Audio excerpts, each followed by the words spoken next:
Thank you for tuning in, everybody, on another episode of From the Street. I am Carl Waterstreet, your host. I'm running for Door County Sheriff. Thanks for jumping along again on this Thursday edition of From the Street.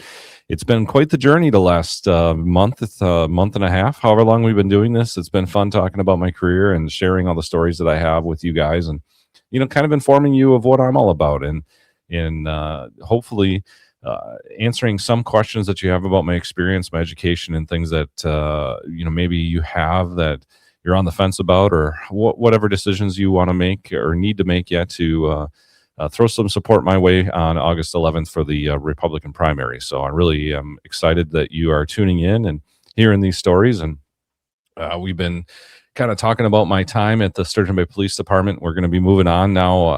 In 2015, I was blessed with the opportunity to join the Wisconsin Department of Justice as a special agent, and I was assigned to the at the time, it was a child sex trafficking bureau as part of the Internet Crimes Against Children Task Force. So we had 3 agents at the time in 2015, and so I was selected to join that crew and kind of build what is now today the Human Trafficking Bureau.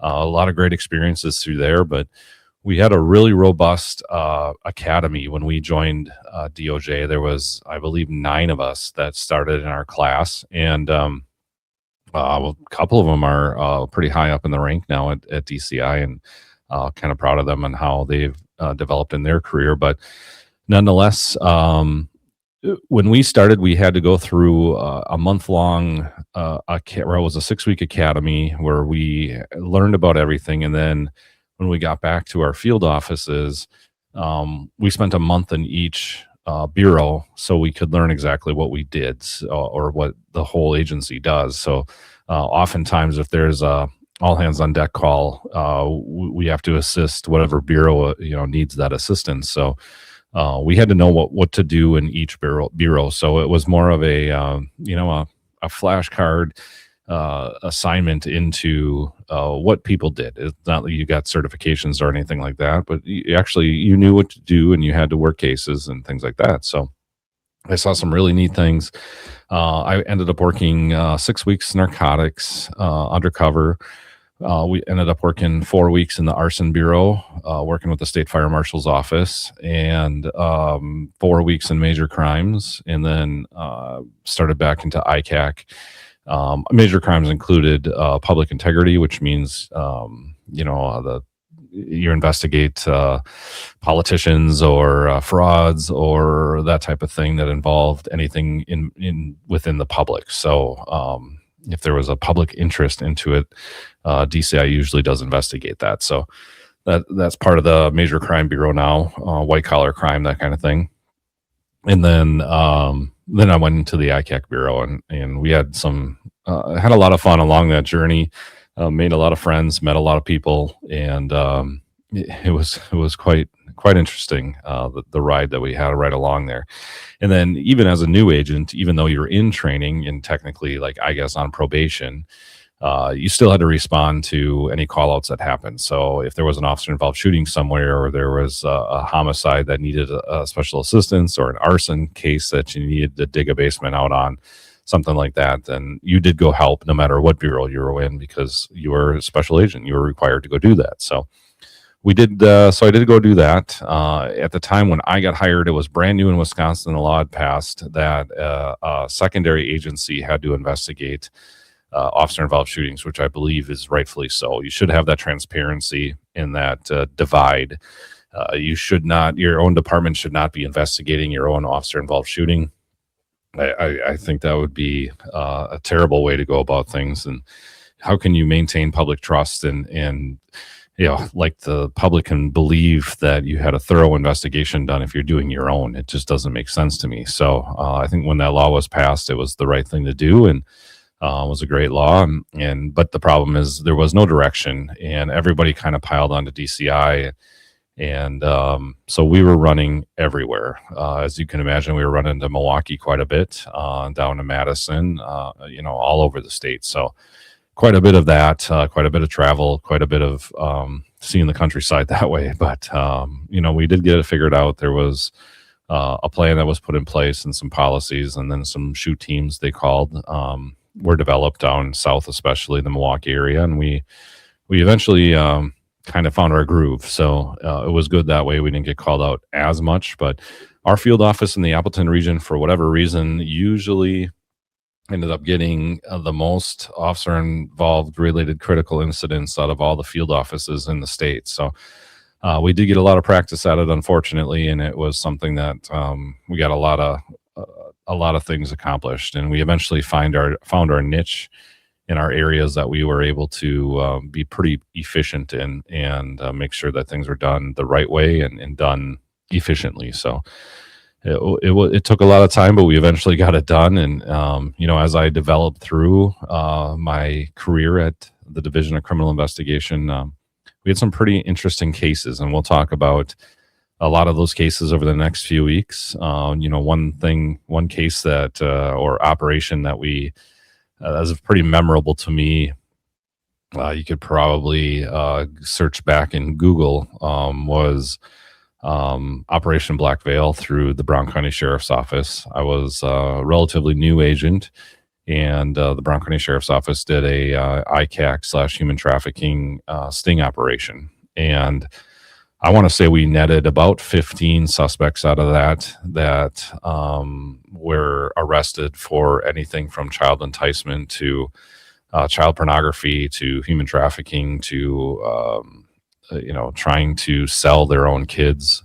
I remember one of I was a chatter, so I was one that was behind the computer, sitting behind the desk, and basically, seeing what was out there. So I always compared it to a police officer running radar on the side of the road. So you see a police officer, you're speeding, police officer uses a radar unit, they capture your speed, they pull you over.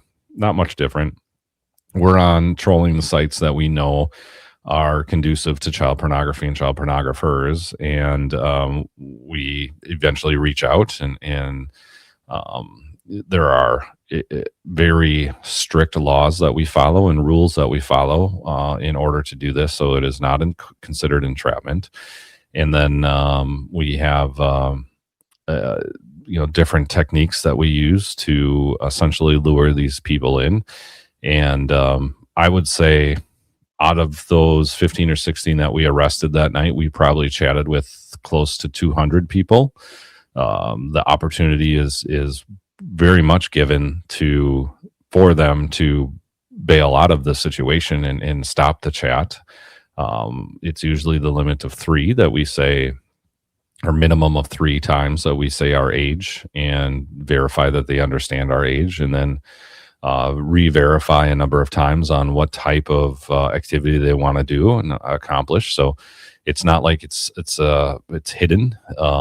There's no nudity. There's nothing that we pass on from the law enforcement side of things that would be considered entrapment. It's pure chatting and conversation. And once in a while there'll be a picture sent here or there. It's a legitimate picture. It's nothing that's back in the day we didn't have AI or anything to generate pictures, so they were all pictures of undercover officers that were sent, and it worked. But one thing I was able to perfect for whatever reason, and you could probably tell I don't have the highest voice in the world, so it was a little bit difficult, but there was a strategy behind it. I actually did write an article that got published in an ICAC Investigator magazine. And, excuse me. And it was talking about how you change your voice inflection and how you can adjust yourself to make yourself sound like a 15-year-old boy.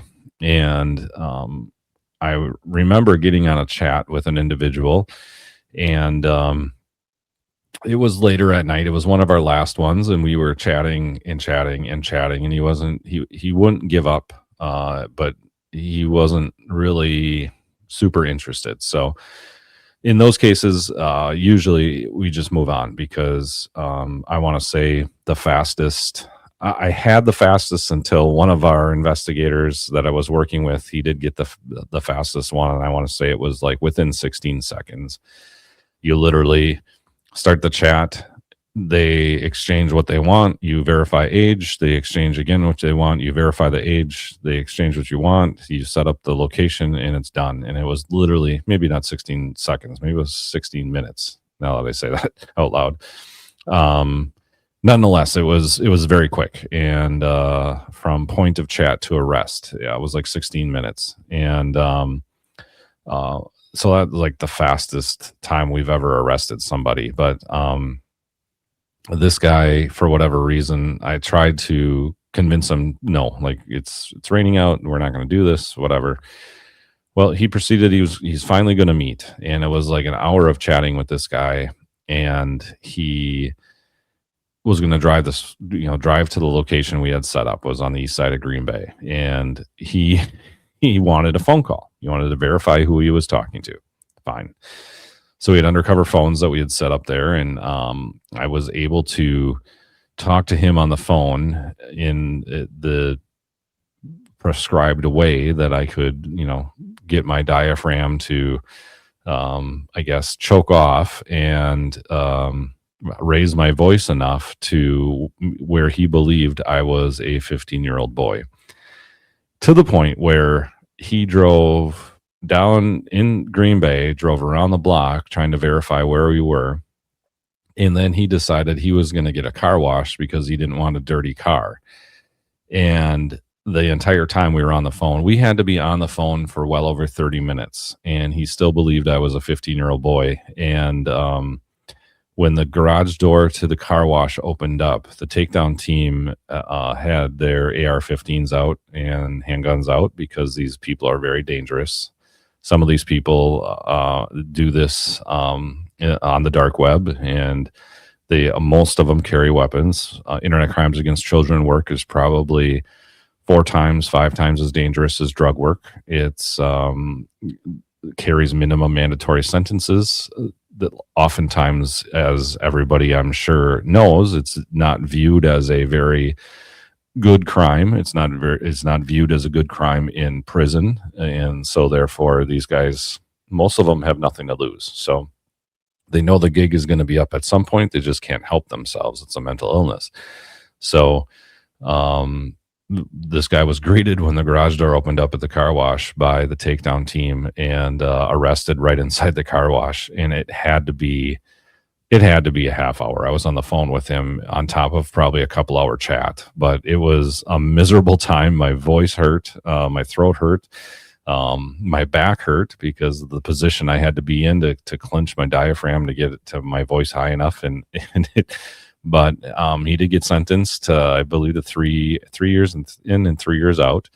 And so it was a good arrest. And we didn't have to go to court with it because everything was done right and by the book. And we had the bad guy off the street. So one of my first stories coming out of my time at the Division of Criminal Investigation, and one of the ones that I'll never forget, that's for sure. So any questions or anything that you have with me, remember carlforsheriff@gmail.com. You can visit my website at waterstreetforsheriff.com. Reach out to me at Water Street for Door County Sheriff on Facebook. Send a message, shoot an email out, however you want to do it. But campaign's rolling right along. We are down to 33 days, I believe, before the primary election. Absentee ballots are mailed out, and I would hope you're checking the top box. Remember, I'm number 1 on the ballot and number 1 in your hearts, I hope. So we'll move from there. So keep on keeping on, and everybody stay safe out there, and keep spreading the word about the campaign. It's very uplifting, and it's exciting to see all the friendly faces when we go around town. So any questions, reach out to me. I appreciate you tuning in for this another week of From the Street. Stay safe.